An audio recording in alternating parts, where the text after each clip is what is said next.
Assalomu alaykum hurmatli tomoshabinlar, kanalimizga xush kelibsiz. 23 dekabr kuni amalda bo'ladigan valyutalar kursi bilan tanishing. 1 AQSh dollari 12.010 so'm 43 tiyin bo'lib 14 so'm 29 tiyinga qimmatladi. 1 yevro kursi 14.088 so'm 23 tiyin bo'lib 37 so'm 15 tiyinga qimmatladi.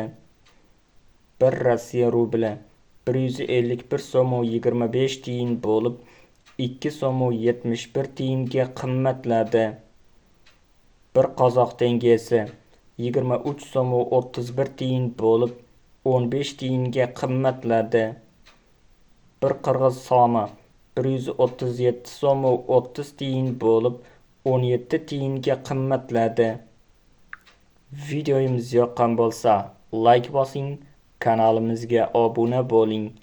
Manba: pultoq.uz kanali.